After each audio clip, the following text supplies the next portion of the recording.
C'est eux qui ont permis à ce que le dépôt que Dieu a mis en moi puisse aujourd'hui en fait vous servir par la grâce de Dieu. Et vraiment je rends grâce à Dieu donc pour le prophète Hugues d'Anglade que certains connaissent et la servante de Dieu Sandra Rachel d'Anglade. Est-ce que vous pouvez acclamer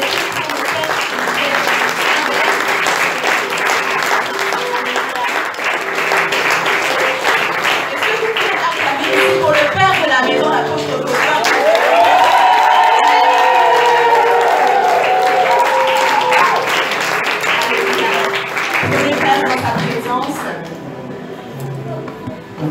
Alors hier, nous avons eu avec les femmes un moment extraordinaire. Hier, une femme est ressortie de ce moment en disant « Je suis conquérante ». Est-ce qu'une femme peut dire « Je suis une femme conquérante » ? Je suis une femme conquérante. Avec plus de conviction, mes sœurs. Je suis une femme conquérante. Amen, amen. Hier, nous avons vraiment partagé la parole de Dieu autour de ce thème et j'ai l'assurance réellement que Dieu a restauré un cœur, que Dieu a restauré une vie et que quel que soit ce que tu as vécu, quel que soit ton passé, tu es digne de faire partie de cette armée de Dieu. Amen. Tu es digne de pouvoir servir le Seigneur. Amen. Nous avons vu l'exemple de Sarah qui était stérile, qui ne pouvait pas enfanter. Et certainement dans nos vies, on a vu qu'il n'y avait aucun fruit. Notre vie n'était pas productive, nous avions des blocages, nous étions stériles, mais Dieu nous en a affranchis. Nous avons vu Ruth aussi, qui, elle, était environnée par la mort. Elle était veuve, sa belle-sœur était veuve, Naomi était veuve. Même dans le pays dans lequel ils étaient, c'était la sécheresse. Tout était mort, il n'y avait aucune issue. Mais là aussi, alors que nous sommes en jour de Pâques, Jésus est ressuscité, il est la vie. Et hier, nous savons que Jésus est venu apporter la vie là où il y avait la mort qui nous environnait. Nous avons vu aussi Rahab la prostituée. Rahab qui était appelée la prostituée, on la connaissait pour la prostitution. Et on a vu aussi qu'elle habitait dans le mur de Jéricho. Vous savez, les murs, c'est pas très large. Lorsque vous allez, bon, moi j'ai visité non pas le mur de Jéricho vu qu'il n'existe plus, mais le mur de la tentation en Israël. Et là, on voit qu'il y a un monastère. Et là-bas, c'est très étroit. C'est vraiment la petite pièce fait la largeur du mur, quasiment. J'exagère, mais en tout cas, pour une habitation, c'est ainsi. Et on voyait qu'elle était emprisonnée dans cette muraille. Donc peut-être que hier, nous avons vu qu'on était peut-être dans certains péchés, dans lesquels on était prisonniers, peut-être des malédictions, aussi dans lesquelles nous étions prisonniers, mais Dieu nous en a délivrés. Amen. Amen. Nous avons vu aussi Esther. C'est un petit rappel pour mes frères qui nous rejoignent et qui n'étaient pas là hier, parce que la femme est conquérante, mais l'homme aussi est conquérant. Amen. Amen. Donc hier, nous avons vu aussi Esther qui était orpheline. Et les orphelins, vous savez, n'ont pas de repères, parce que c'est le père et la mère qui sont des repères. C'est pour ça aussi qu'il faut honorer ses parents. J'insiste là-dessus. Peut-être que le Seigneur veut parler à quelqu'un, mais nous devons honorer nos parents, que ce soit biologiques comme spirituels. Parce que lorsque nous n'avons pas de parents, nous tournons, nous cherchons notre voie, on tourne en rond, on n'a pas de repère. On ne sait pas ce qui est bon parce que personne ne nous donne l'exemple. Et là, nous avons vu Esther était donc orpheline, elle a été accueillie par Mardochée et au final, elle est devenue reine. Elle qui n'avait pas de repère, elle est devenue reine. Esther veut dire étoile. Étoile, c'est la destinée. Une orpheline, comment elle pourrait devenir une étoile? C'est peut-être inimaginable, mais pourtant elle est devenue. Et tout comme l'étoile de David, de l'étoile de Jésus, pardon, a dirigé les rois mages à Jésus. L'étoile d'Esther dirige plusieurs personnes aussi à Jésus. Le peuple juif a été sauvé. Donc, toutes les Esther qui se reconnaîtront, toutes les femmes et les hommes aussi qui peuvent se reconnaître en Esther, sachez que votre étoile va briller tout comme l'étoile de Jésus a brillé et a brillé les rois mages. Amen. Vous êtes appelés à sauver, comme Esther a sauvé le peuple juif par la prière. Très important, par la prière. Et nous avons vu aussi la femme samaritaine. Elle était particulière, elle n'avait pas de nom. Je ne sais pas si elle s'appelle Gertrude, Agnès. Elle n'a pas de nom, c'était la femme samaritaine. Et elle était venue auprès du puits de Jacob. Le puits de Jacob peut être aussi le puits d'un homme de Dieu, le puits de l'apôtre Dauphin, le puits d'un autre homme de Dieu qu'on pourrait écouter leur prédication. Elle venait à des heures où la chaleur tapait très très fort pour ne pas être vue des autres. Elle venait avec un fardeau, elle venait avec une honte qu'elle portait, parce qu'elle ne voulait pas voir le regard des autres. Donc elle venait à des heures où il n'y avait personne, et là Jésus se tenait aux côtés du puits de Jacob. Jésus se tient aux côtés des hommes de Dieu, et Jésus lui a dit, si tu bois de mon eau, tu n'auras plus jamais soif. Et hier, le Seigneur nous a invités à boire de son eau à lui. Le Seigneur nous a invités à aller à lui. C'est bon d'écouter les enseignements, c'est très bon, mais Dieu veut une relation avec chacun d'entre nous. Et quel que soit en fait ce que nous avons vécu, ce que nous vivons peut-être actuellement, lorsqu'on touche le Seigneur, lorsqu'on est en contact avec lui, il nous transforme et nous pouvons donner gloire à Dieu. Amen. Parce que le point commun entre toutes les femmes que nous avons vues hier, c'était la parole de Dieu, Jésus. Et lorsque nous sommes en contact avec la parole de Dieu, elle nous transforme et nous avons un témoignage. Amen. Et aujourd'hui, je vais continuer dans cette lancée avec Matthieu 28, versets 1 à 10. Alors qu'une femme et qu'un homme disent « Je suis conquérant ». Je suis conquérant. Avec plus de conviction. Je suis conquérant. Matthieu 28. Versets 1 à 10. Alors comme nous sommes le jour de Pâques, je trouvais que c'était très intéressant de pouvoir parler de cela. Ça parle de la résurrection. Amen. La Bible dit dans Matthieu 28, chapitre 28, versets 1 à 10, après le sabbat, à l'aube du premier jour de la semaine, Marie de Magdala et l'autre Marie allèrent voir le sépulcre. À noter que ce sont des femmes. Hein. C'était la petite parenthèse. Et voici, il y eut un grand tremblement de terre, car un ange du Seigneur descendit du ciel, vint rouler la pierre et s'assit dessus. Son aspect était comme l'éclair, son vêtement blanc comme la neige. Les gardes tremblèrent de peur et devinrent comme morts. Mais l'ange prit la parole et dit aux femmes, L'ange prit la parole et dit aux femmes, qu'une femme dise Amen. Amen. Pour vous, ne craignez pas, car je sais que vous cherchez Jésus qui a été crucifié. Il n'est point ici.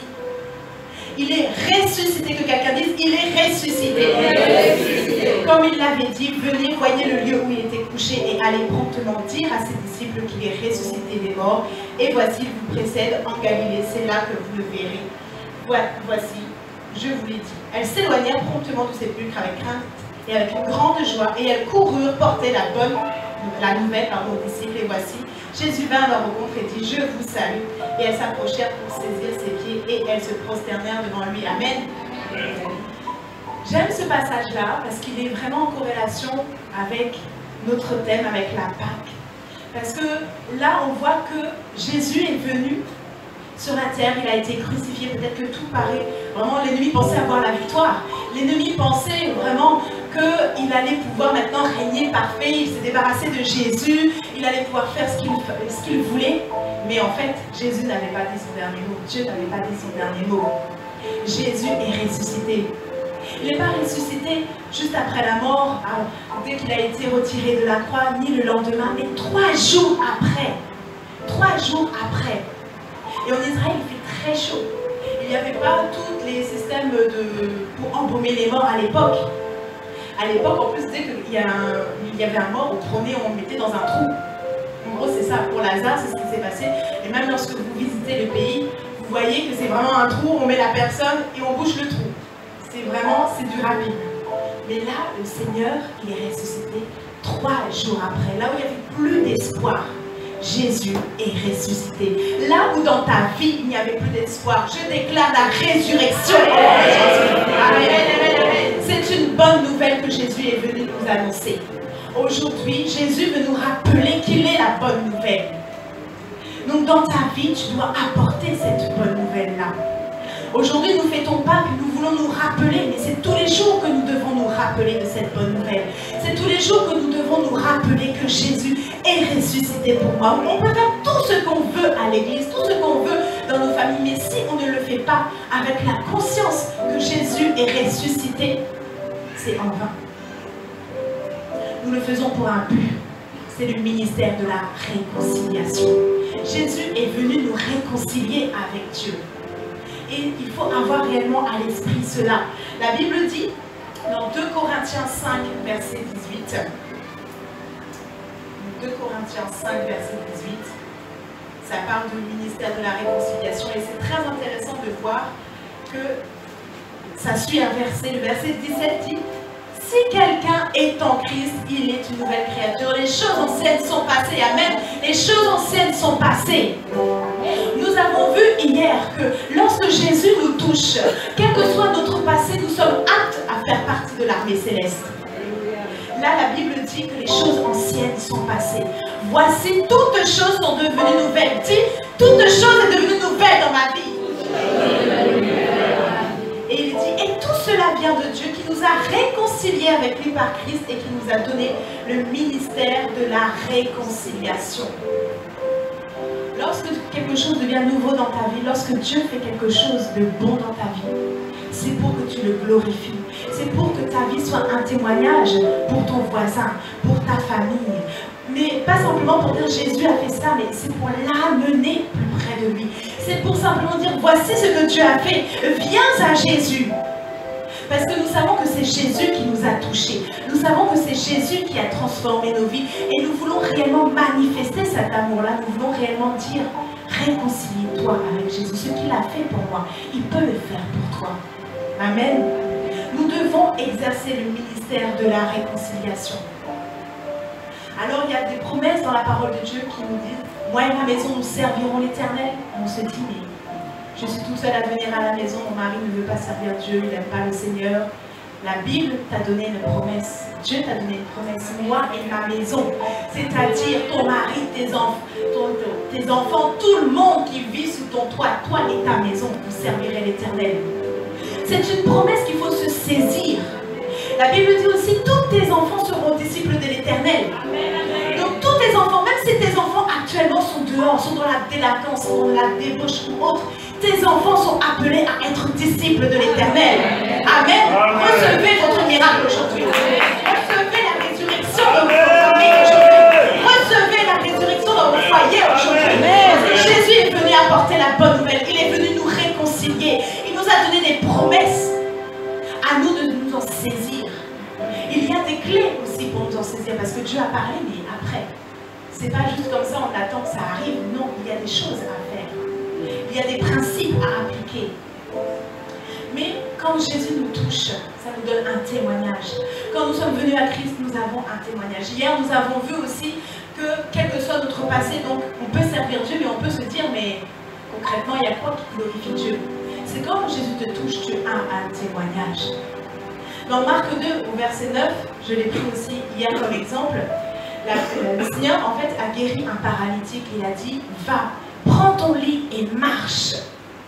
Et c'est assez étonnant de voir quand Jésus guérit, moi, enfin en tout cas moi j'imagine, quand quelqu'un est guéri, j'ai pas envie de prendre mon lit et qui m'a supporté le lit qui était ma souffrance pendant toutes ces années, j'ai pas envie de prendre le lit.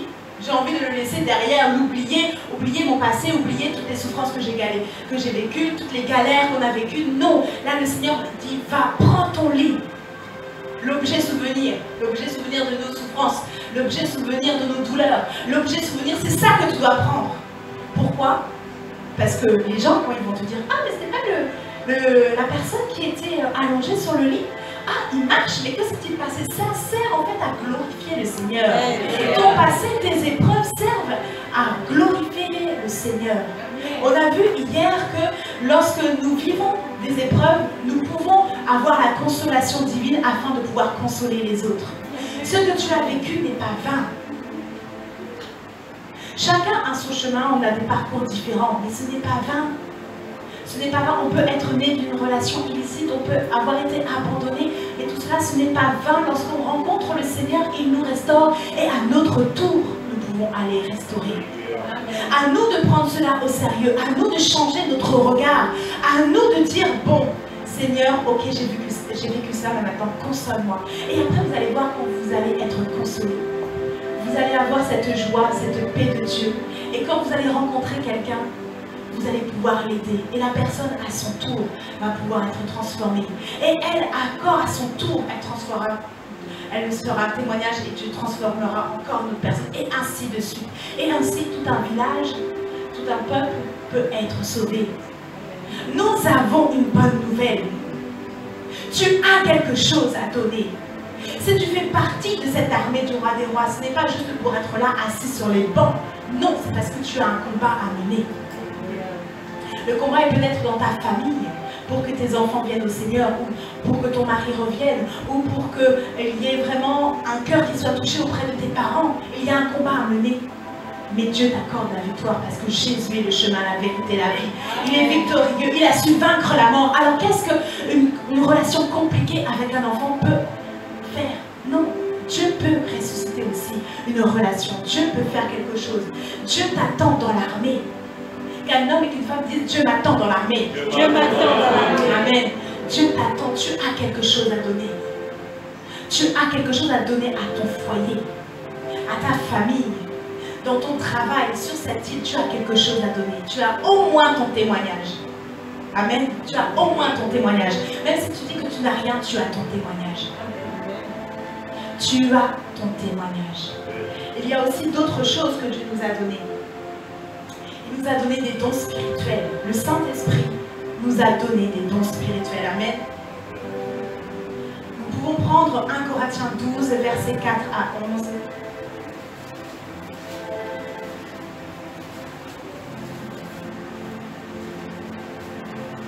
1 Corinthiens 12, versets 4 à 11, la Bible dit, il y a diversité de dons, mais le même esprit.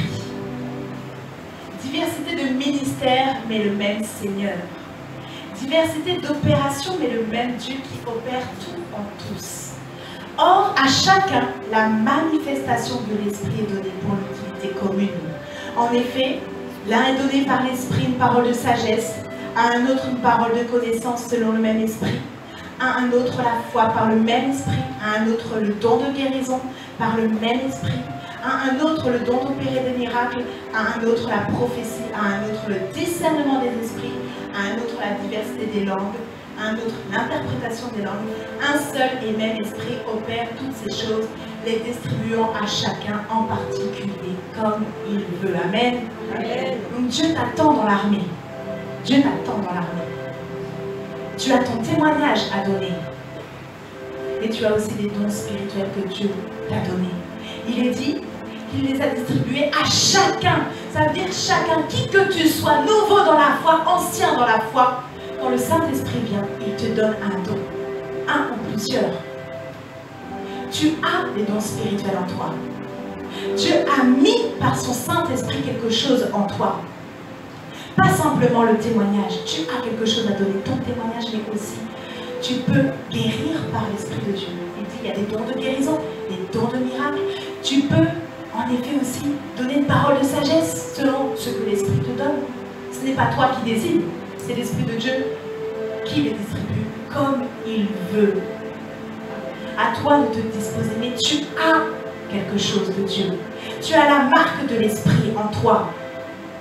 Dis, j'ai un don spirituel.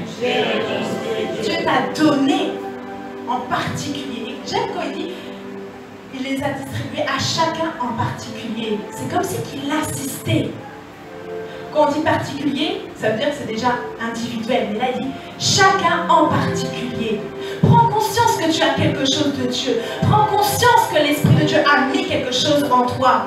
Peut-être que tu n'en as pas encore réalisé ce que c'était, tu ne sais pas ce que c'est, mais je t'invite, dispose-toi. L'Esprit de Dieu peut te saisir n'importe où.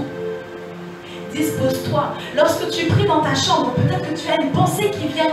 Tu te dis, oh, c'est ma pensée, c'est mon imagination. Non, c'est peut-être l'Esprit de Dieu qui te dit de prier pour telle personne.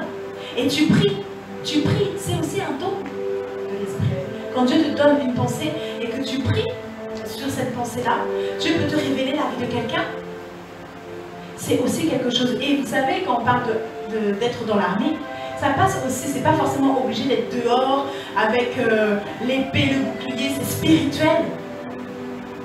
Dans ta chambre, là où tu pries, dans ton lieu secret, c'est là où tu endosses l'armure du soldat. C'est tous les jours, dans ton lieu secret. Et tout se gagne par la victoire, par la prière. La victoire se gagne par la prière. Par la prière. On ne peut pas gagner les victoires, on ne peut pas gagner notre famille, nous ne pourrons pas gagner notre île, nous ne pourrons pas gagner nos enfants sans la prière. C'est par la prière. Et lorsque nous prions, c'est là où Dieu nous parle.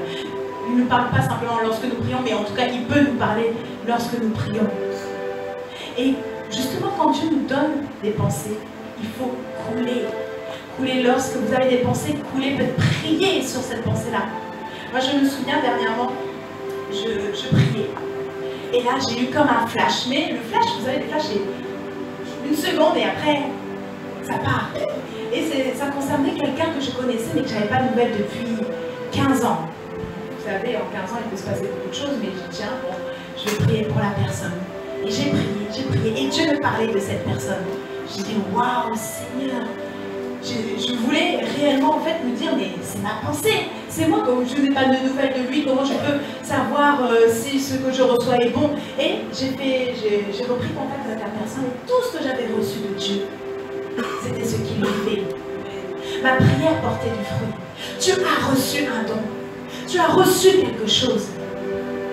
Tu as ton témoignage, mais Dieu a déposé en toi. Lorsque peut-être que tu rencontres ton voisin et dit, ah là là, j'ai mal à la hanche, j'arrive pas à marcher, what, que fais-tu? Tu dis, ah bah, que Dieu te bénisse. Ou tu dis, bon, viens, je vais prier pour toi. Il faut saisir. Si tu n'oses pas franchir le pas, si tu n'oses pas prier pour la personne, jamais tu pourras découvrir que tu as certainement le don de guérison. La Bible dit d'aller partout dans le monde, apporter la bonne nouvelle, guérir les malades. Tu as cette puissance en toi. Amen. Tu as cela en toi. Tu as cette capacité. Elle ne vient pas de toi, mais elle vient de Dieu. Amen. En fait, quand tu prends conscience de qui tu es en Christ, plus rien ne peut t'arriver. Toutes les situations que tu vis, tu peux les franchir. Elles ne te font plus peur. Pourquoi? Parce que l'Esprit de Dieu est en toi. Parce que l'Esprit de Dieu te conduit. Parce que l'Esprit de Dieu te révèle des choses à venir. Amen. tu as l'Esprit de Dieu en toi. Et l'Esprit de Dieu n'est pas cloîtré. C'est pas simplement dit j'ai le don de guérison, mais j'ai pas le don des miracles. Non, quand tu es face à une situation et que tu as besoin d'un miracle, Dieu peut agir. Amen. Quand tu es face à une situation, la personne te parle et puis tu te dis, mais Seigneur, quelle parole je vais pouvoir lui donner? Parce que peut-être que c'est un domaine que tu ne maîtrises pas, mais c'est Dieu te l'a mis devant toi. C'est parce que tu as la solution. Amen. Jésus a tant aimé le monde qu'il a donné son Fils unique. Il a tant aimé le monde qu'il a donné. C'est par amour qu'il a donné.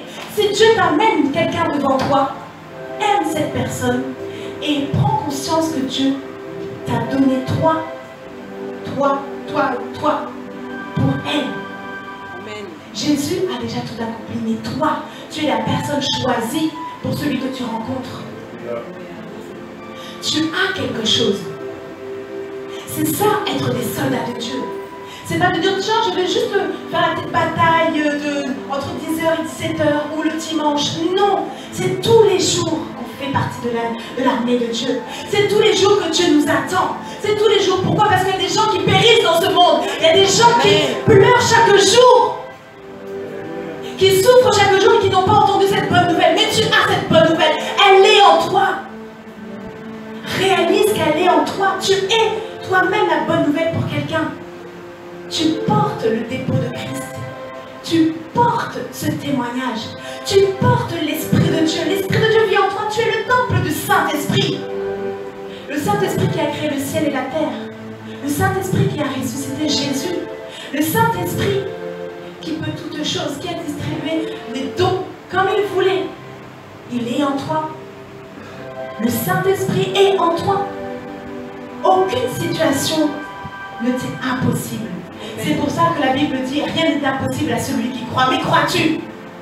Rien n'est impossible à celui qui croit. Tu es devant une situation et tu ne crois pas que Dieu peut agir. Ça va être compliqué pour avoir la victoire si tu ne crois pas que Dieu peut agir. Comme je le disais hier, Dieu n'a pas de souci avec le péché. Dans le sens qu'il a envoyé Jésus à la croix. Il a expié tous nos péchés. Lorsque nous péchons, nous demandons pardon, nous confessons. Nous voulons nous détourner de ces péchés-là. Mais nous avons cette possibilité parce que Jésus est allé à la croix. Par contre, il a un problème avec notre foi. Il a dit que si on se retire de la foi, son âme ne prend plus plaisir en nous. Dans Hébreu. Il a un problème avec notre foi. Crois-tu? Crois-tu que Dieu est capable de passer par toi? Crois-tu que Dieu est capable de passer par toi pour toucher une personne, pour toucher ton camarade de classe, pour toucher ton mari, pour toucher ton collègue, pour toucher la Martinique? Crois-tu que Dieu peut passer par toi? Faire partie de l'armée de Dieu, c'est ce que Dieu veut. Mais à nous de nous lever. À nous de nous lever. Il nous a tout donné, mais à nous, prenons la décision de nous lever et d'aller. Tu as non seulement le témoignage, mais tu as les dons de l'esprit. Tu as aussi des talents. Les talents, ce sont des capacités que Dieu t'a données. Alors peut-être que tu ne sais pas lesquelles, parce que parfois on ne se connaît pas toujours. Mais par exemple, quand tu es à l'église, quand tu sais qu'il y a tel besoin, propose-toi. Ce que ta main trouve à faire, fais-le. Dans Ecclésiaste qui est dit cela. Tu as des talents.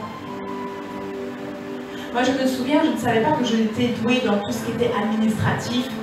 Parce que je suis infirmière, voilà, je suis diplômée infirmière, je sais piquer, je sais faire les pansements, je sais faire tout cela, mais tout ce qui était secrétariat, administratif, bon, c'était pas trop mon truc. Mais j'étais donc à l'église, au groupe de louanges, et j'étais la seule fille, donc qui dit seule fille, c'était un peu sur moi que ça retombait pour tout ce qui était organisation, les petits rappels, les mails, pour dire attention tel jour, répétition. Donc ça, et en fait, c'est en faisant ça parce qu'il y avait un besoin dans l'église. J'ai répondu parce que voilà, il fallait que ça se fasse et il y avait personne qui se proposait. Bon, du coup, c'est retombé sur moi, mais c'est à partir de là que j'ai découvert que le secrétariat me plaisait déjà et qu'au fur et à mesure, j'ai développé. Et en fait, tout ce qui est administratif me plaît et j'ai même pu monter des projets par la suite. Mais à l'origine, c'était simplement, il y avait un besoin dans l'église et j'ai dit, bon, on va faire. Tu ne sais pas où un talent peut t'emmener.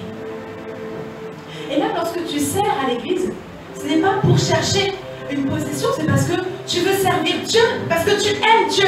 Tu ne veux pas que son œuvre soit faite de manière négligente. Donc tu te dis, bon, il y a tel besoin, je peux faire. Il y a besoin de faire du ménage, bon, bah, je peux faire. Voilà, on prend et vous ne savez pas où ça peut aller. Je me rappelle également, j'étais avec un frère, il me donnait des cours de piano à l'époque. Et lui, il slamait, vous savez, les poèmes, on va dire les poèmes. Et puis il disait, Nadège, que penses-tu de ça? Je dis, ah bah ça sonne bien, mais tu devrais changer ce mot par un autre mot. Et au fur et à mesure, il prenait en fait le pli à chaque fois de me demander. Et puis moi je lui répondais, non, change la phrase. Et au fur et à mesure, en fait, j'ai réalisé, il me disait, fais un slam. Alors hop, j'ai écrit un slam. Il me dit, non, en plus, comme je lui lisais ce que j'avais écrit, il me dit, mais tu sais faire les voix, enfin, tu pourrais faire ton album. Je dis, je peux faire ça, mais je ne savais pas que je savais slammer. Je ne savais pas que j'avais cette capacité d'écrire. C'est parce que j'ai voulu rendre service au frère, juste que j'ai répondu à sa question, comme tout frère et sœur pourraient échanger. On ne sait pas où un don et un talent peut t'emmener. Si je prends même le fait d'être là devant vous, c'est parce qu'au début, c'était mon père spirituel, le prophète Hugues Anglade. On était dans un groupe qu'il avait monté qui s'appelle Parle de lui. Et on était référents, donc c'est des personnes qui, on va dire, aidaient à la gestion, à l'organisation de ce groupe-là. Et puis il disait, bon maintenant, chacun de vous est référent, vous allez apporter la parole. Apporter la parole, c'était compliqué, surtout quand on ne l'a jamais fait. Et aujourd'hui, me voici devant vous. Parce que j'ai obéi à l'instruction à l'époque. Je ne savais pas que ça allait m'emmener là où je suis aujourd'hui. Obéissez lorsqu'on vous demande de faire quelque chose. Obéissez à vos responsables. Obéissez à vos pères. Obéissez. Aujourd'hui, par obéissance, me voici. Et je peux être une bonne nouvelle pour vous à travers le message que je donne, que Dieu veut vous apporter à votre cœur. J'accomplis la mission que Dieu me demande. Je fais partie de cette armée. Pourquoi? Parce que j'accomplis la volonté de Dieu. Être dans l'armée ne veut pas dire faire tout ce qu'il y a là. Non, être dans l'armée, c'est simplement apporter ce que l'on est, apporter ce que l'on a. Amen. Dans la volonté de Dieu. Amen. Ne copie pas ton frère ou ta sœur. Tu es unique. Dieu t'a donné un témoignage unique. Dieu t'a donné un don unique. Amen. Tu as quelque chose d'unique. Je joue aussi du piano, donc je me permets, c'est entre nous ce matin. Nous sommes entre nous et je veux vraiment vous encourager. Et un message est parlant aussi lorsqu'il y a des témoignages. J'ai toujours été à l'église, piano, toujours en train d'accompagner les chantres. Mais en fait, j'ai réalisé que mon onction n'était pas simplement derrière le piano pour accompagner les chantres. Mais c'est quand je suis seule dans les gares, à Paris, dans les grandes gares, il y a des pianos. Et là, je me mets au piano et je commence à jouer. Les malades sont guéris. Amen. Quand je suis seule, ma musique instrumentale que Dieu me donne de faire guérit les malades.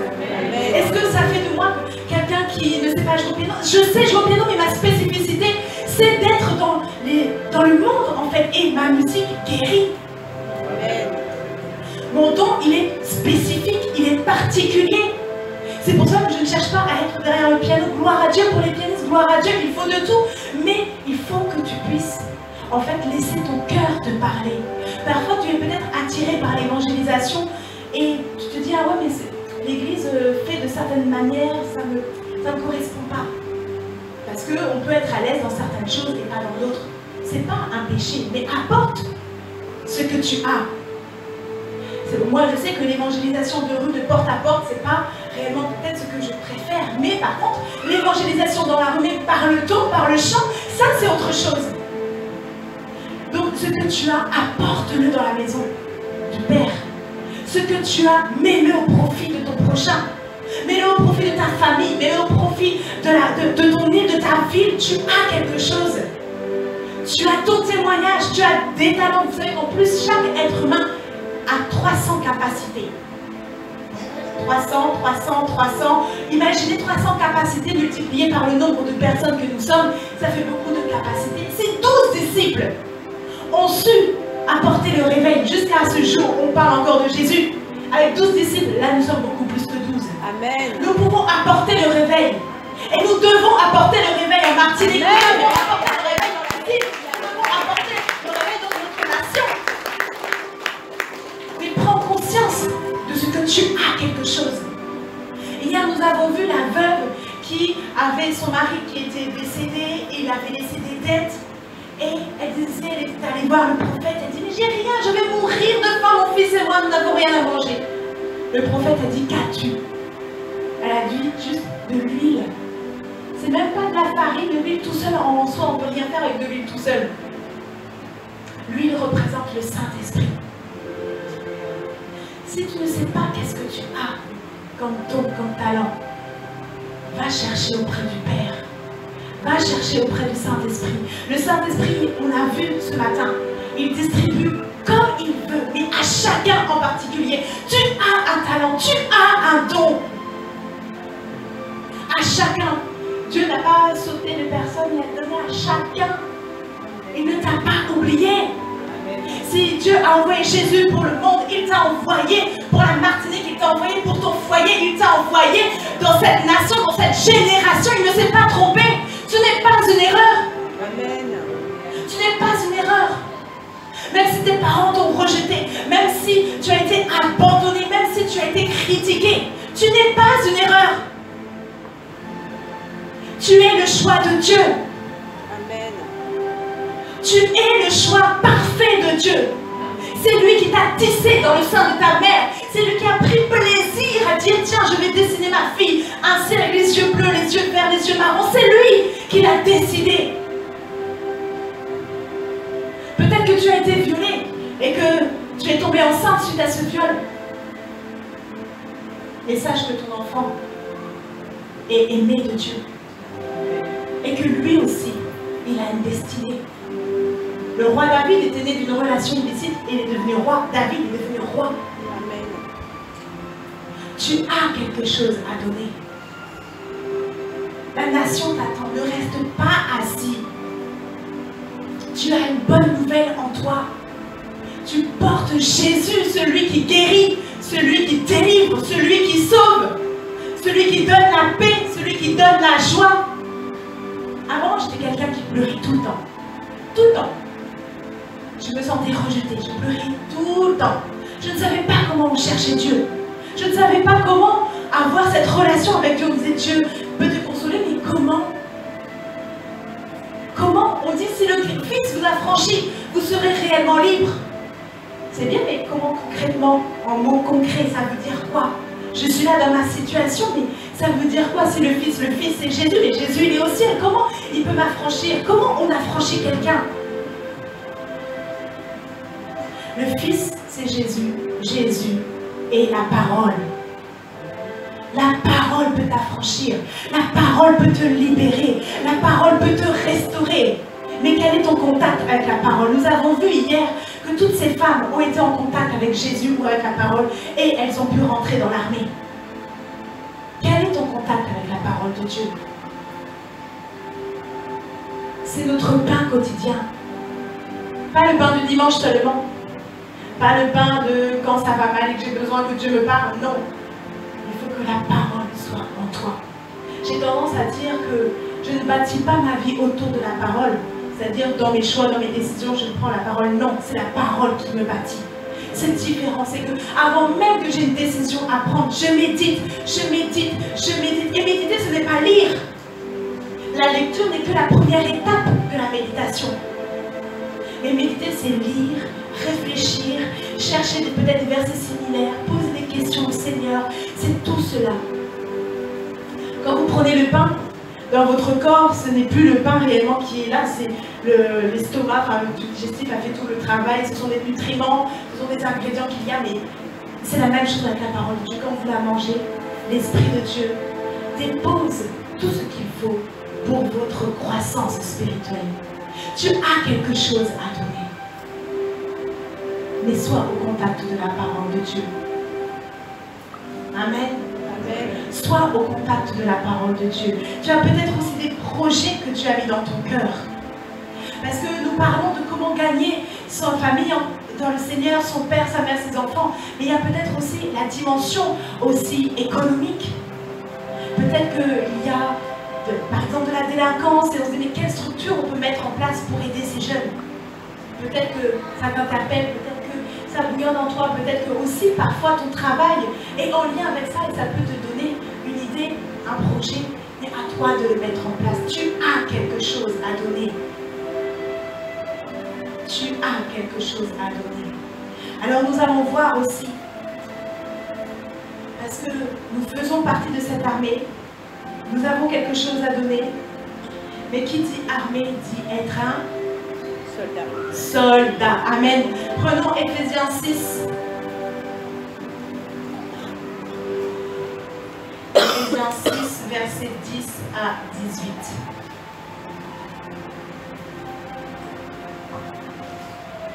Éphésiens 6, verset 10 à 18, et ça parle des armes de Dieu.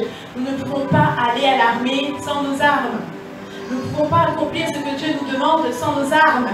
Nous ne pouvons pas aller prier. Nous ne pouvons pas aller chercher la conversion de nos voisins, de nos familles sans être armés. Amen.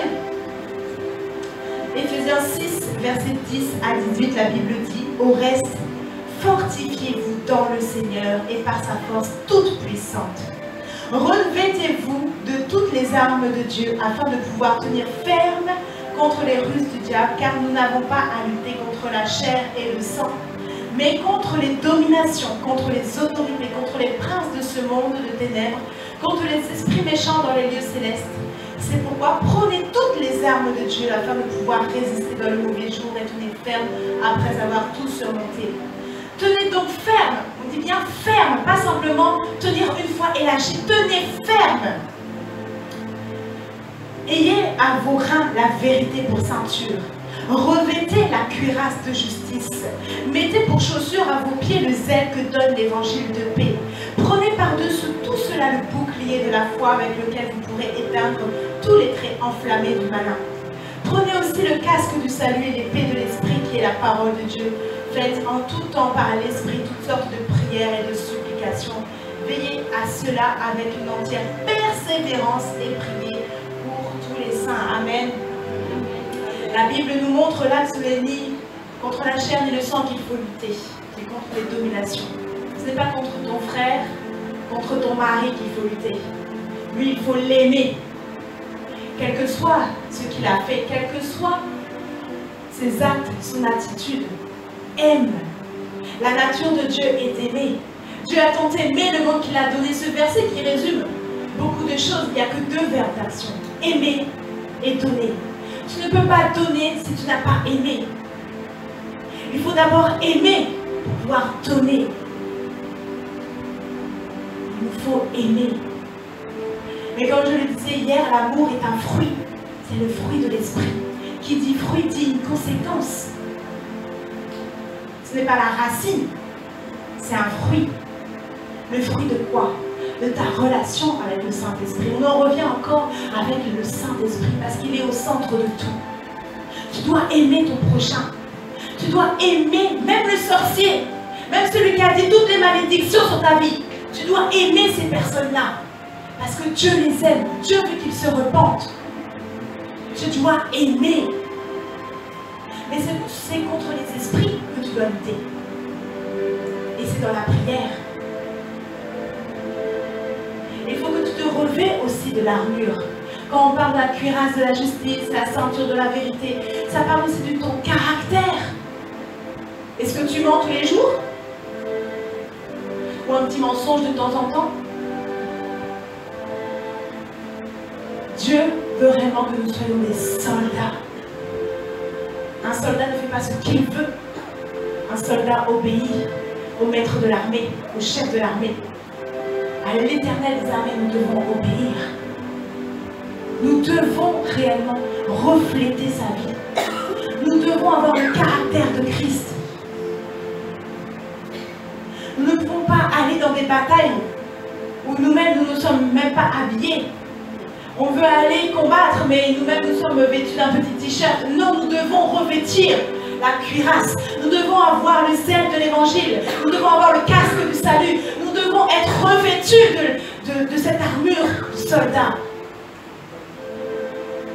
Si un soldat vient habillé en civil, on ne va même pas voir qu'il est soldat. Un policier, s'il est habillé en civil, on ne sait pas qu'il est policier. Une infirmière qui n'a pas de blouse blanche, on ne peut pas deviner qu'elle est dans le milieu paramédical. Il faut que tu sois revêtu. Tu as quelque chose, Dieu t'attend dans l'armée, tu as quelque chose à donner, mais revêt-toi de l'armure céleste. Travaille ton caractère. Comment travailler son caractère? Le fer aiguise le fer, nous dit la parole de Dieu. Quand tu es avec tes frères et tes sœurs, comment réagis-tu si on te dit quelque chose qui ne te plaît pas? L'envoies-tu balader? Est-ce que tu le critiques? Ou est-ce que tu pardonnes et tu aimes et tu te soumets à ce qu'il te dit? Ça, c'est avec la parole de Dieu qu'on peut faire ça. De nous-mêmes, on n'y arrivera pas. Notre nature, elle vient de Dieu. Tel il est, tel nous sommes. Mais si tu ne sais pas comment il est, tu ne peux pas savoir comment toi tu peux être. Il faut connaître Dieu. Il faut revêtir cette armure. Il faut connaître le Seigneur. Il faut réellement que nos vies soient alignées à la parole de Dieu. Sinon, tu ne pourras gagner aucune bataille. Tu ne vas pas à l'armée les mains vides. Tu as l'épée, tu as le bouclier, tu as l'armure. Si tu n'as pas cette armure-là, c'est toi qui vas être touché. Et la situation va avoir raison de toi. Tu dis, mais j'ai prié. Oui, mais quand on regarde ta vie, il n'y a rien qui ne va. Et du coup, c'est toi qui prends tous les coups. Parce que tu n'as pas cette armure. Parce que l'ennemi aussi lance des flèches. Mais si tu n'as pas l'armure, elle va te toucher. Si tu as l'armure du chrétien, elle ne peut pas te toucher. Il faut réellement que nous soyons des soldats avec l'armure céleste. Également, lorsqu'on va à l'armée, ce ne sont pas des enfants qui vont à l'armée. Ce ne sont pas les bébés qui vont à l'armée, ça va à peine marcher. Ce sont des adultes. Ce sont des fils qui vont à l'armée. Les enfants, quand ils ont 7-8 ans, ils ne peuvent pas aller à l'armée. On sait qu'ils n'ont pas suffisamment la force. Nous sommes enfants de Dieu. Mais deviens fils. Nous allons lire quelques passages dans la parole de Dieu pour nous montrer ce point. Dans Galates 4. Pourtant, les promesses sont là. On a tous des promesses, on a tous des plans que Dieu veut que nous faisions. Mais il y a des réalités aussi spirituelles. Galates 4, chapitre 1, il est dit « Or, aussi longtemps que l'héritier est enfant, je dis qu'il ne diffère en rien d'un esclave, quoiqu'il soit maître de tout. » Je reprends. « Or, aussi longtemps que l'héritier est enfant, je dis qu'il ne diffère en rien d'un esclave, quoiqu'il soit le maître de tout. » Quand tu es enfant de Dieu, tu appartiens au Seigneur, il te donne les promesses, il te montre ce qu'il attend de toi. C'est ce que tu dois faire. Mais si tu es un enfant, tu ne diffères en rien d'un esclave. La différence entre esclave et enfant, pourtant là c'est lié. Mais un esclave, il est esclave toute sa vie, à moins que quelqu'un le rachète. Un enfant est amené à grandir naturellement. Un enfant, dans 15 ans, et maintenant c'est un adulte. L'enfant, le processus normal, c'est qu'il grandisse. Un esclave, lui, il est esclave, c'est un état. Et si personne ne le rachète, il restera esclave. Et pourtant, il y a ce parallèle que Dieu nous fait dans sa parole. Aussi longtemps que l'héritier est un enfant, tu es héritier. Tu as un héritage à avoir, à conquérir. On a parlé de ça et de ta famille. Nous avons parlé aussi peut-être de la guérison aussi, parce que Jésus a tout pris à la croix pour que nous soyons guéris. Il y a un héritage que Dieu t'a donné. Mais si tu restes à l'état d'enfant, même si tu es maître de tout, tu ne peux pas jouir de ton héritage. Tu es enfant de Dieu. Dès que tu as accepté le Seigneur, tu es devenu enfant de Dieu. Mais grandis et deviens un fils. Et ça, c'est une décision. C'est une décision. Un enfant naturellement grandit. L'esclave, lui, il restera toujours esclave. Et s'il y a ce parallèle dans la Bible, ça veut dire que l'enfant, lui, Il doit décider de grandir pour sortir de cet état d'esclavage. Tu dois décider de grandir. Tu dois décider. C'est une décision personnelle. Dieu le veut. Mais c'est à toi de le vouloir.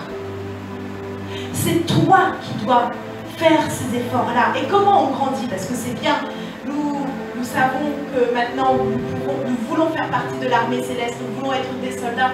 Et il faut que nous soyons des fils. Mais comment on grandit? Comment on grandit dans le Seigneur? On grandit. Alors un enfant, naturellement, il grandit aussi par la nourriture qu'il mange, le type de nourriture qu'il mange. Toi, quelle est ta nourriture que tu manges? La nourriture spirituelle que tu manges. Que manges-tu? Que manges-tu? Et à quelle fréquence tu manges? Un bébé, vous allez, pour ceux qui sont parents, un bébé, on donne régulièrement la nourriture. Tu as besoin de la nourriture. Tu as besoin de bases solides dans ta foi. Tu as besoin de la parole de Dieu. Nous allons lire 2 versets, 1 Pierre 2, verset 2.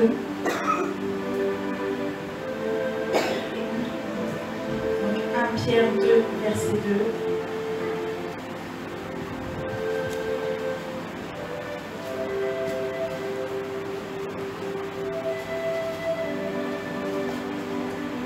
La Bible nous dit, désirez comme des enfants nouveau-nés le lait spirituel et pur afin que par lui vous croissiez pour le salut. Désirez le lait spirituel pour croître. Lisons également dans Hébreux 5, verset 12.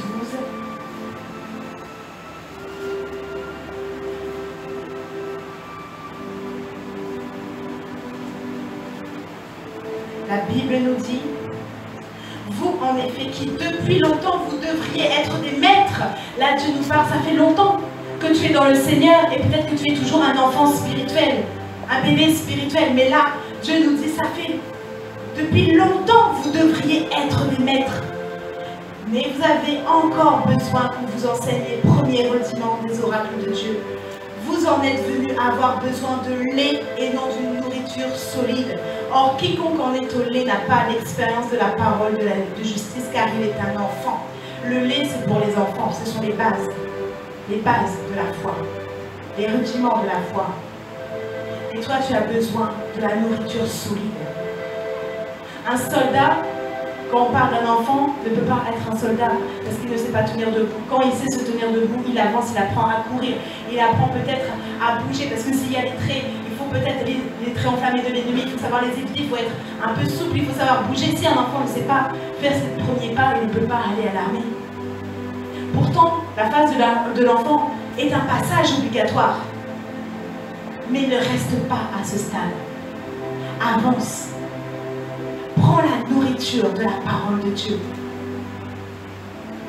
Médite la parole. Mets-la en pratique. Parce que là, il dit l'expérience de la parole. C'est-à-dire qu'il faut que tu expérimentes la parole. Il faut que tu la mettes en pratique. Dans Jacques, il est dit qu'il faut mettre en pratique la parole pour que nous puissions être heureux. Connaître la parole, c'est bien, mais ce n'est pas suffisant. Il faut la mettre en pratique. Quand Jésus a donné cette grande mission aux disciples d'aller partout dans le monde, de faire des disciples, et il a dit baptisez, guérissez, il a à un moment donné, il a dit et enseignez-leur à observer tout ce que je vous ai prescrit. Il n'a pas dit enseignez-leur ce que je vous ai prescrit, c'est enseignez-leur à observer. Comment faisons-nous pour, par exemple, ne pas mentir, pour ne pas jalouser? Comment faisons-nous pour avoir une vie qui plaît au Seigneur, vivre dans la sanctification? Comment on fait? Parce que vivre dans la sanctification, on le sait.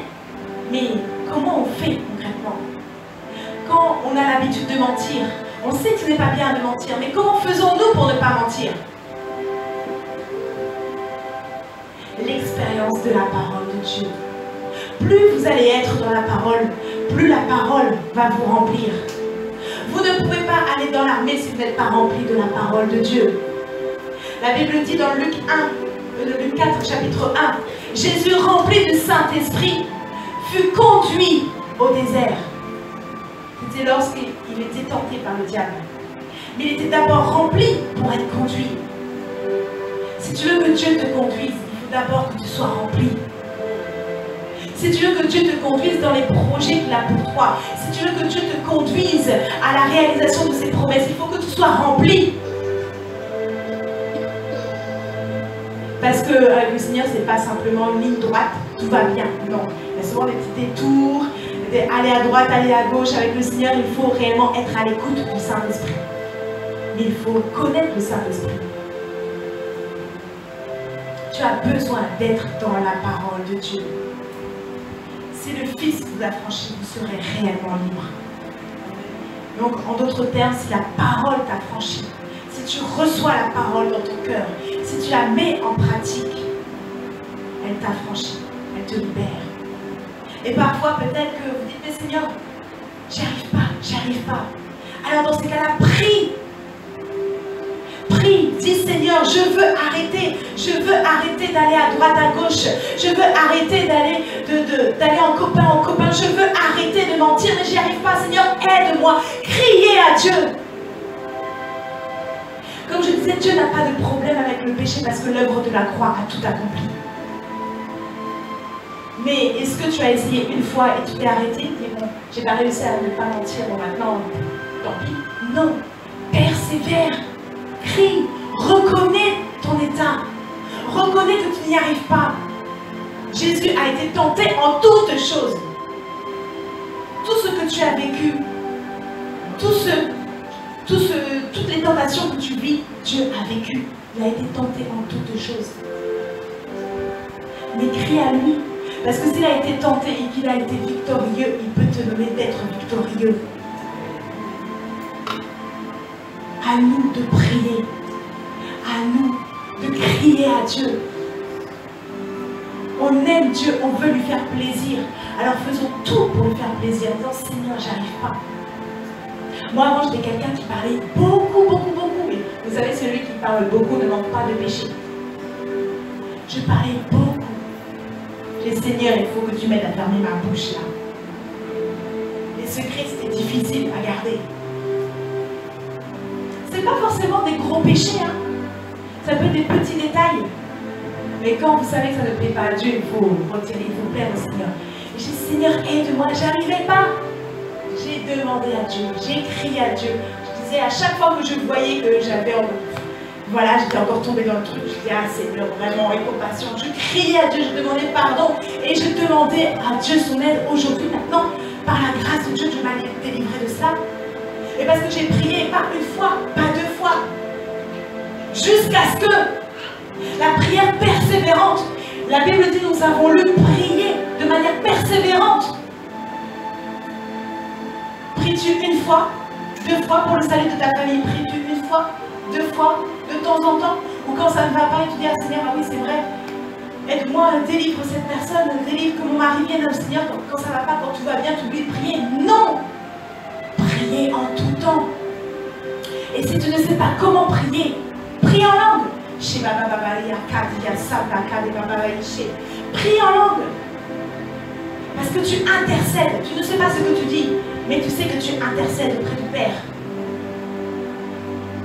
C'est important d'avoir une vie de prière. C'est important de passer du temps dans la présence de Dieu. Même parfois quand vous ne savez pas quoi dire au Seigneur, passez du temps chez Babalaya, vous ne savez pas quoi dire. Ennuyez-vous dans la présence de Dieu. Et vous allez forcément recevoir quelque chose du Seigneur. Il va vous faire du bien, il va vous donner une pensée. Et ce qui est merveilleux, c'est que lorsque vous passez du temps dans la présence de Dieu, sa nature devient vôtre. Votre autorité grandit. Et lorsque vous sortez dehors, eh bien on voit la différence. Vous rentrez, j'aime bien, il y a une petite image souvent qu'on utilise, c'est quand on rentre dans la présence de Dieu, c'est imagé comme un petit chat. Et quand on sort, nous sommes des gros lions. Bon, c'est une image. Mais c'est vrai que lorsque nous rentrons dans la présence de Dieu, parfois on vient avec nos faiblesses, on vient avec nos challenges, on vient tel que nous sommes. Mais lorsque nous passons du temps, on passe du temps dans la présence de Dieu. 5 minutes, c'est c'est pas suffisant. On augmente, on augmente, on augmente 1 heure. Il ne faut pas forcément calculer pour dire ouais, j'ai fait 1 heure aujourd'hui. Non, mais il faut que ça devienne un plaisir d'être dans la présence de Dieu. Et naturellement, vous allez augmenter votre temps de prière. Donc la nature de Dieu va devenir vôtre. Vous savez, lorsque, par exemple, on prend une éponge, elle est toute sèche, vous la mettez dans l'eau 1 seconde, elle ne va pas être suffisamment mouillée pour la presser et pour qu'elle déverse de l'eau ailleurs. Mais lorsque l'éponge reste dans l'eau, un bon moment, elle est bien remplie, bien remplie, bien remplie quand elle sort de l'eau. On peut la presser. On peut faire plein de choses avec, on la presse, l'eau coule. C'est la même chose avec le Seigneur. Plus tu es dans la présence de Dieu, plus tu te remplis de Dieu. Amen. Gloire à Dieu. Plus tu es dans la présence de Dieu, plus tu te remplis de Dieu, tu te remplis de Dieu, tu te remplis de Dieu. Et quand tu sors de ton temps d'intimité, quand tu vas dehors, quand tu vas voir les situations, quand tu vas aller à la rencontre de ton prochain, waouh, tu peux déverser. Mais si tu ne passes pas de temps dans la présence de Dieu, comment tu vas pouvoir déverser? La prière est importante. Toute victoire se passe d'abord par la prière. Amen. Un soldat,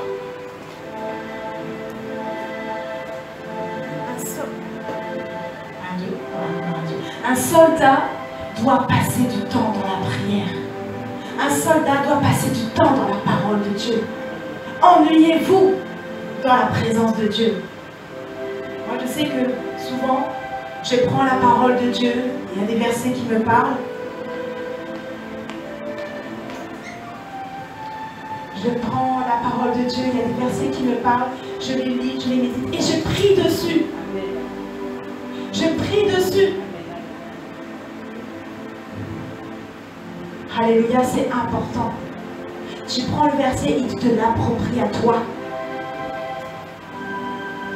Tu te l'appropries. Et tu pries, et tu pries, et tu pries, et tu pries en langue dessus.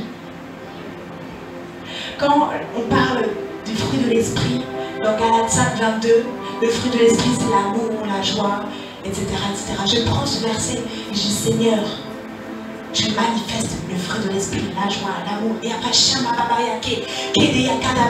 jusqu'à ce que j'avale la parole. Je vale la parole. Je prie dessus. Parce que lorsque tu pries, tu parles le langage de Dieu. Et lorsque tu parles le langage de Dieu, c'est esprit et vie. Parce que sa parole est esprit et vie. Et naturellement, tu vas avoir des guérisons dans ton corps. Moi, je sais que naturellement, j'étais guérie par la parole. Personne ne m'a imposé les mains. J'étais guérie par la parole de Dieu. Je ne sais, je ne pourrais pas vous dire à quel moment, mais à un moment donné, je fais oh, mais j'ai plus mal. Parce que la parole de Dieu m'avait libérée. Passer du temps dans la parole de Dieu. Nous sommes appelés à être dans l'armée céleste. Nous sommes appelés à conquérir nos familles, à conquérir nos nations. Nous sommes appelés, mais soyons des soldats faits, des fils. Parce que ce sont les fils qui sont conduits par l'esprit. Soyons conduits par l'esprit. Non pas par la chair, non pas par nos raisonnements. Oh, peut-être que si je fais ci, ça, je vais gagner le cœur de mon mari. Non, prie. Le Seigneur te donnera des instructions dans la prière pour gagner le cœur de ton mari. Amen. Sois un fils. Mange la parole, mange le rouleau. Et pratique.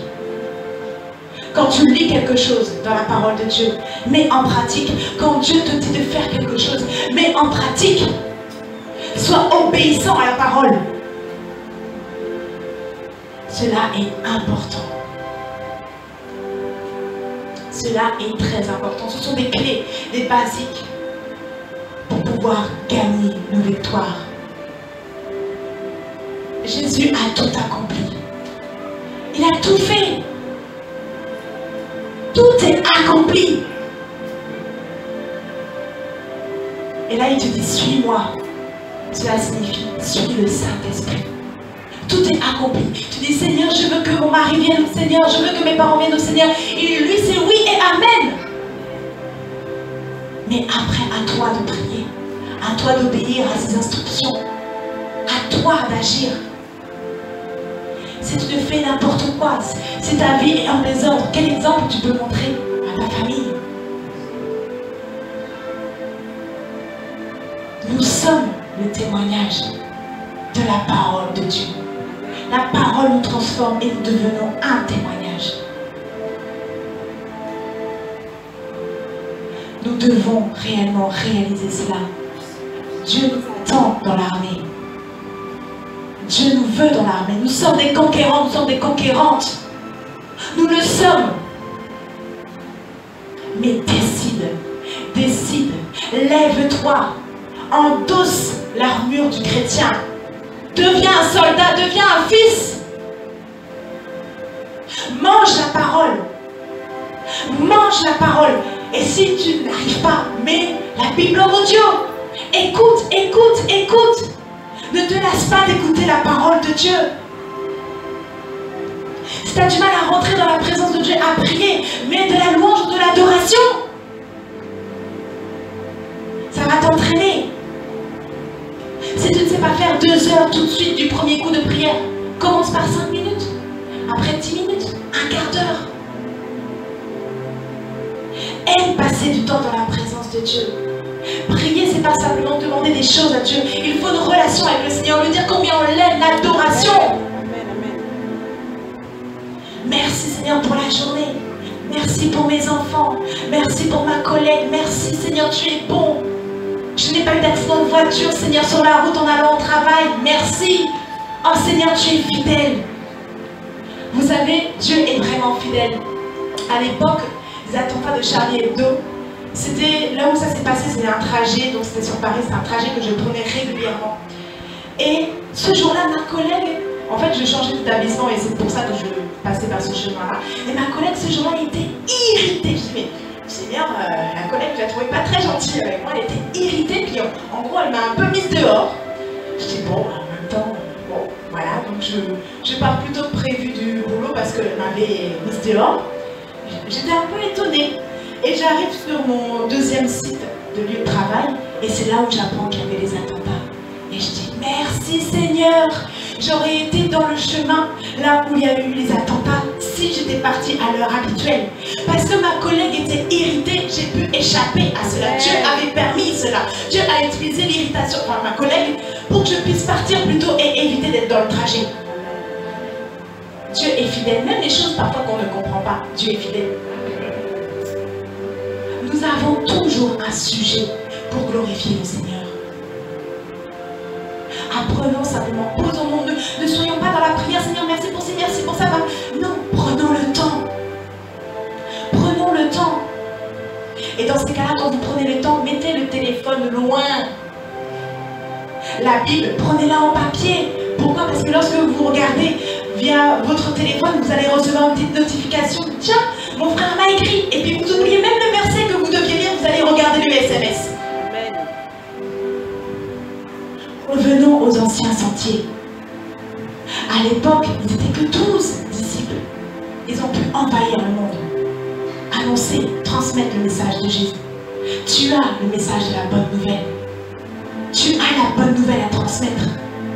Après, c'est de ta responsabilité de faire ce qu'il faut pour que ton voisin, ta voisine, ta famille, l'île entendent parler de Jésus, de cette bonne nouvelle. Réellement réalisons cela. Nous sommes des messagères de bonne nouvelle. Vous êtes aussi, mes frères, des messagers de bonne nouvelle. Le Seigneur dit une parole. Et les messagères de bonnes nouvelles sont une grande armée. Tout commence par la parole. Tout commence par la parole. Après ton identité. Les messagères de bonnes nouvelles, c'est qui tu es. Et elles sont une grande armée, c'est la conséquence. C'est pour ça que ça vient en dernier. Tout commence par la parole. La parole te transforme. La parole te révèle qui tu es. Et après, quand le Seigneur te révèle qui tu es, tu peux aller. Vraiment, aujourd'hui, c'est vraiment une prise de conscience que nous devons prendre. Une décision que nous devons prendre. D'aller, de faire ce que Dieu nous demande. De devenir des fils, des soldats. Alléluia. Inclinons la tête. Et demandons au Seigneur réellement d'être ces soldats qu'il attend. Demandons au Seigneur de pouvoir aimer sa parole, aimer passer du temps dans sa présence, de devenir des fils. Élevons la voix vers le Seigneur. Demandons, vous connaissez vos faiblesses, vous savez ce que vous n'arrivez pas à faire. Peut-être que vous n'arrivez pas à lire la Bible, peut-être que vous n'arrivez pas à avoir une vie qui glorifie le Seigneur, peut-être que vous n'arrivez pas à prier. Demandez à Dieu de l'aide. Et si vous ne savez même pas comment demander, priez en langue.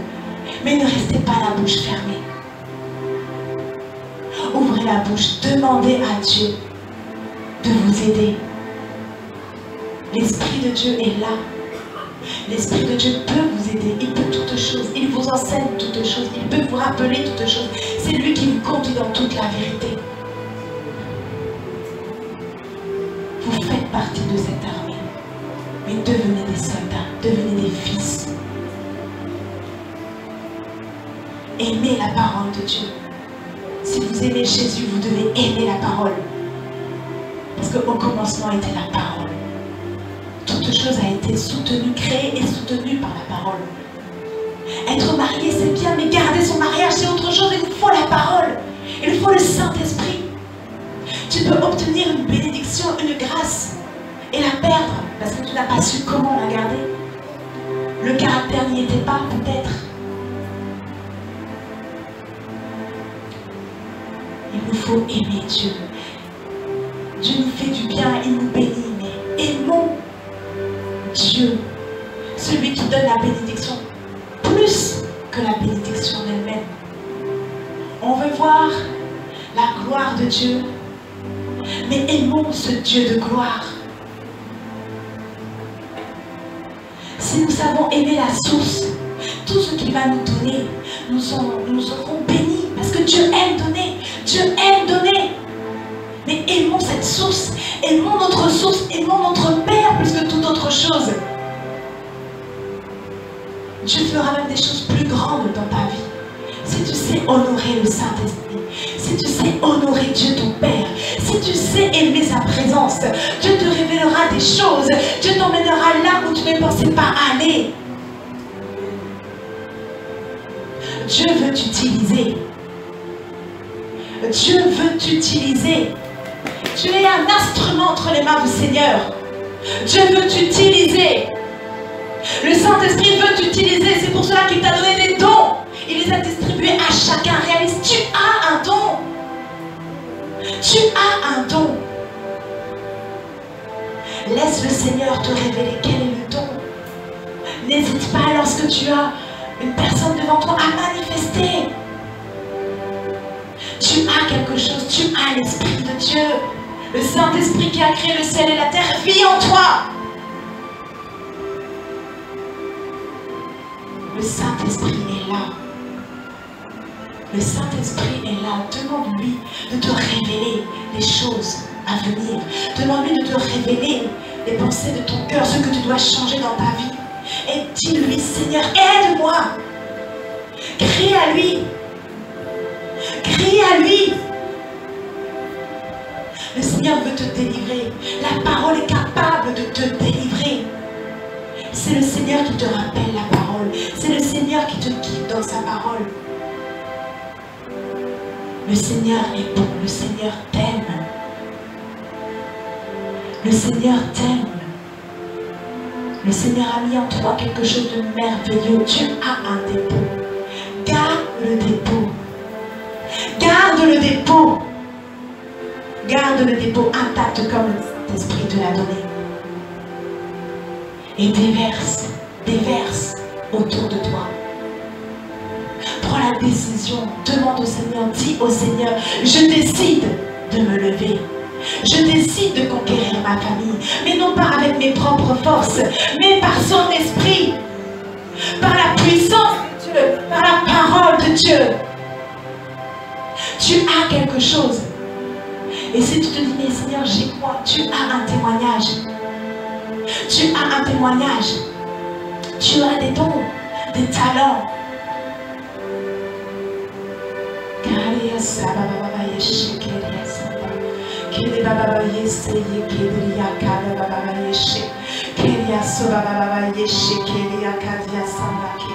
Oh, je nous invite à tous prier en langue. Prions en langue quelques instants. Pas besoin forcément de crier, parce que la puissance du parler en langue, c'est simplement de parler en langue. La douce onction du Saint-Esprit est en ce lieu. La présence de Dieu est en ce lieu. Ne retiens pas ton cœur, mais ouvre la bouche. Laisse le Seigneur te toucher.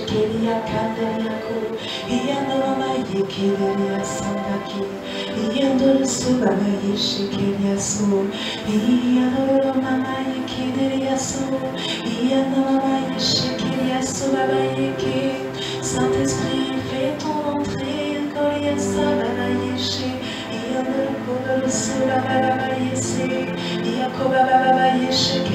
Le Saint-Esprit est dans ce lieu. Le Saint-Esprit est dans ce lieu. Il veut te révéler les dons qu'il a mis en toi. Le Saint-Esprit veut te faire prendre conscience que tu es son choix. Le Saint-Esprit veut que tu réalises qu'il t'a choisi, que tu n'es pas une erreur.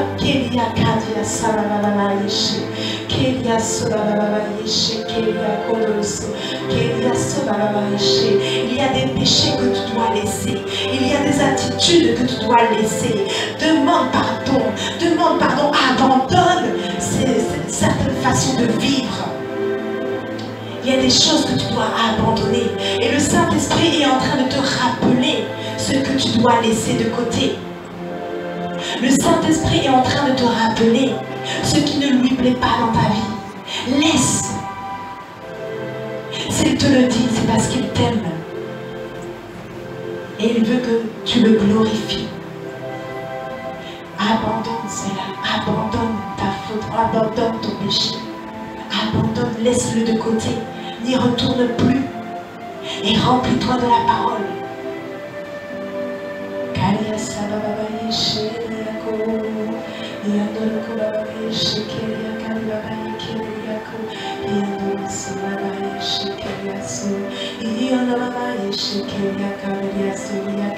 Le Saint-Esprit est dans ce lieu, laisse-le te parler, laisse-le te toucher. Reste les yeux fixés sur lui, concentre-toi sur lui, il est présent en ce lieu, il est là au milieu de nous. Le Saint-Esprit est là et il veut te parler, il veut te toucher, il veut te montrer les choses.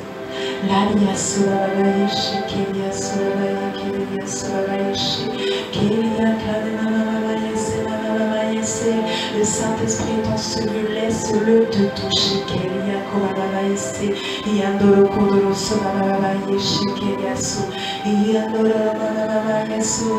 Ne reste pas la bouche fermée, mais prie ton Seigneur, prie ton Seigneur, prie si tu ne sais pas quoi dire, prie en langue.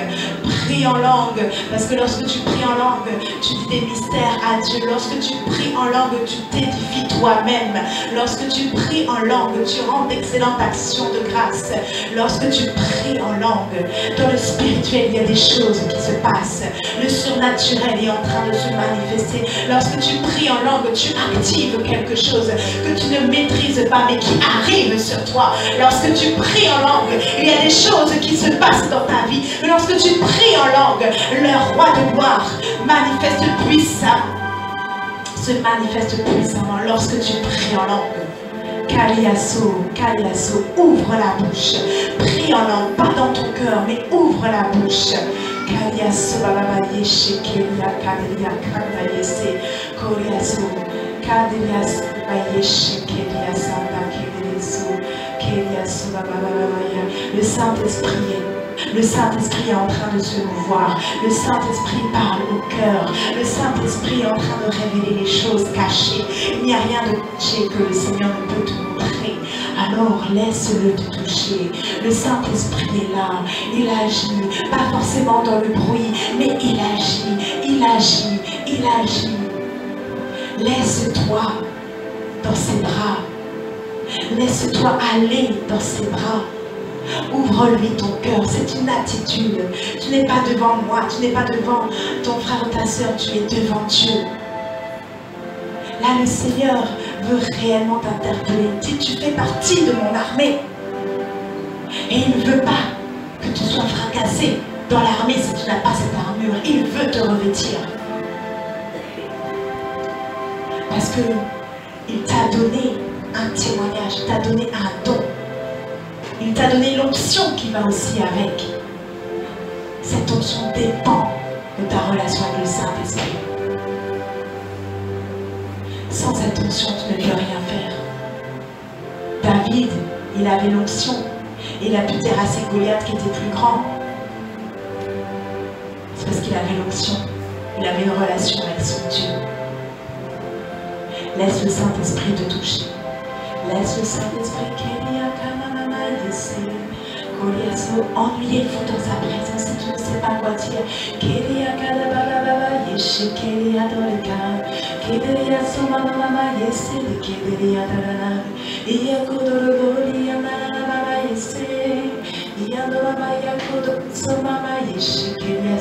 Tu ne sais pas ce que Dieu est en train de faire. Peut-être qu'il te guérit. Il te guérit dans ton corps. Il est en train de te guérir lorsque tu es dans sa présence. Il y a réellement le miraculeux. Et c'est pas obligé de faire de grands bruits, mais il est là, crois-le. Mets en action ta foi en la parole de Dieu. Il est présent.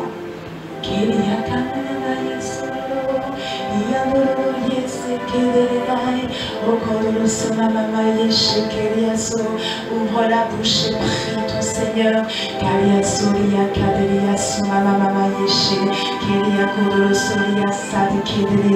L'onction de sa présence est là. Cela signifie que la gloire de Dieu est en ce lieu. La gloire de Dieu est en ce lieu. Qu'importe les situations, il agit. Parce que lorsqu'il est quelque part, rien ne peut lui résister. Lorsqu'il est dans la place, rien ne peut lui résister. Il agit, quelle que soit la situation. Remets-lui ta situation. Remets-lui ta situation et prends ta victoire. Prends ta victoire. Un soldat est victorieux. Un soldat qui fait partie de l'armée de Dieu est toujours victorieux. Toujours victorieux.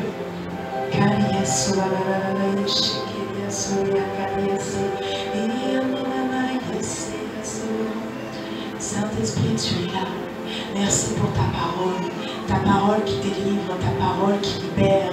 Seigneur, nous te bénissons, nous te rendons toute la gloire qui t'est due, parce que ta parole au milieu de nous, elle sépare moelle et esprit. Ta parole au milieu de nous, Seigneur, elle affranchit un cœur, elle affranchit un cœur. Ta parole au milieu de nous, Seigneur Dieu, elle affranchit. Seigneur, la vérité, la connaissance de ta parole libère. Seigneur, ce matin, ta parole, Seigneur Dieu, libère. Ta parole libère. Ta parole libère. Ta parole libère une âme. Ta parole libère un foyer. Ta parole libère aujourd'hui la parole de Dieu libérée. Maintenant, délivre une famille. La parole libère. La parole libère. Crois-le. Crois-le. Mets ta foi. Comme Sarah a mis la foi, Abraham a mis la foi en la parole de Dieu. Et Isaac est né. Quand il y a la parole de Dieu, médite. La présence du Saint-Esprit est là. Le Saint-Esprit est là et tout peut arriver. Le Saint-Esprit est là et toutes les chaînes tombent. Parce que Jésus a tout accompli. Jésus a déjà tout fait à la croix. Il est ressuscité. Aujourd'hui, nous célébrons la résurrection de Christ. Aujourd'hui, nous fêtons la vie de Jésus. Là où il y avait la mort dans ta vie, là où il y avait des situations sans issue dans ta vie, je proclame la résurrection au nom de Jésus. Dans ton travail, je proclame la résurrection au nom de Jésus. Là où tu attendais un poste et que tu n'arrives pas à l'avoir, je proclame la résurrection. Je proclame que tu as le poste. Là où il y avait des relations difficiles avec un enfant, avec ton fils ou ta fille, je déclare maintenant la résurrection de cette relation au nom de Jésus. Là où ton corps était malade, je proclame la résurrection au nom de Jésus. La guérison au nom de Jésus.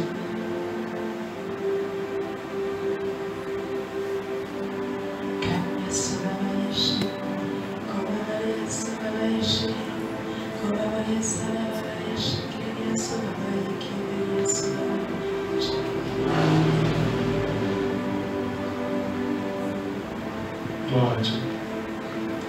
Merci Seigneur. Est-ce qu'on peut acclamer le Seigneur? Merci Jésus. Est-ce qu'on peut acclamer Jésus? Il a reçu quelque chose de précieux. Alléluia. Est-ce que quelqu'un veut donner son cœur au Seigneur? Est-ce que quelqu'un veut donner son cœur au Seigneur? Est-ce que quelqu'un n'a jamais donné son cœur au Seigneur ou veut donner son cœur au Seigneur? Ou sinon quelqu'un dont son alliance avec le Seigneur a reçu un coup, veut renouveler son alliance avec le Seigneur. Quelqu'un veut redonner sa vie au Seigneur, qui est conscient ou consciente que c'est compliqué avec le Seigneur. Si le Seigneur revient aujourd'hui, là je vais rester. Si je meurs aujourd'hui, là je vais en enfer. La personne est consciente et tu veux renouveler cette alliance, renouveler ta décision avec Dieu. C'était là. J'aimerais t'avoir. Le Seigneur veut te restaurer. Convictement. Tu ne sais pas pourquoi le Seigneur fait cet appel. Tu ne sais pas. Tu ne sais pas. Tu ne sais pas. Tu ne sais pas ce que le Seigneur veut faire. Nous ne maîtrisons toujours pas ce qui arrive demain. Ou sinon, après-demain, ou sinon, là, à la sortie. On ne maîtrise pas. C'était là. Tu veux renouveler ton alliance, ta décision avec le Seigneur. Ou sinon, tu étais tombé dans un péché et ça devient compliqué pour se relever. Viens, on va prier pour toi. Gloire à Dieu. Gloire à Dieu.